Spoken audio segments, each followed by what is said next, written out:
and over 40. What most diets get wrong is they hand you one rigid plan and they expect it to work forever. Power keto doesn't work that way. It's an engine that has 3 gears, and you only shift up when fat loss stalls for 2 honest weeks. What does honest mean? It means you're properly following through, you're properly moving and sleeping, and that's all you can do anyway. Starting with phase one, fat adaptation. You're switching your body from burning sugar to burning fat. You eat to match your energy needs. This is not calorie restriction yet, so no calorie cutting, no weights just yet either.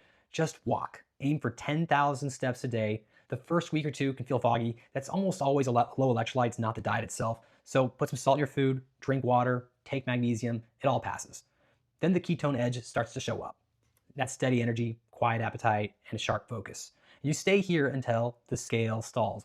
What does fat stall really mean? It means within 2 weeks' time, we haven't lost 1.5 pounds. Now we go to phase two, which is all about tightening. So now you can create a small deficit, about 10% fewer calories. And you can add push flush days, once or twice a week, never back to back. On a push flush day, you push protein up and you flush dietary fat almost down to zero. So that's 10% fat, 70% protein, and 20% carbs, with another 10% cut of calories in total.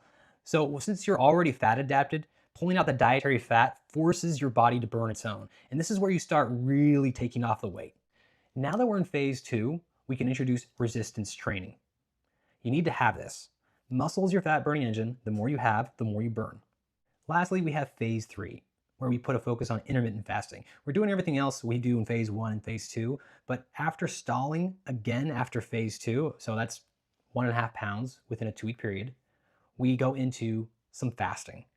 So we start gentle, about 12-hour overnight fast, and then you work yourself up week by week, all the way up to a maximum of 16-hour fast, up to 2 to 3 days a week.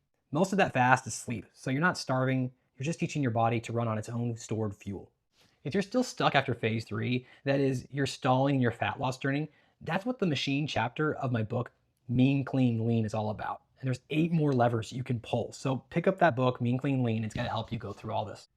So why does this work for an insulin-resistant sedentary man? Because every piece serves one goal.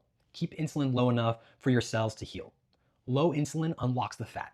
Enough protein protects your muscle, and the ketone edge fuels you without that white knuckling hunger. And the refeeds, they actually build metabolic flexibility, the ability to burn fat or sugar on demand. You get most of the benefit of keto without living on refined fats and without the standard keto misery. What we presented in the last 2 parts was the full chapter titled Lean in the book Mean, Clean, Lean. The complete playbook, macros, calculator, spreadsheet, you can find all of that at manversushealth.com.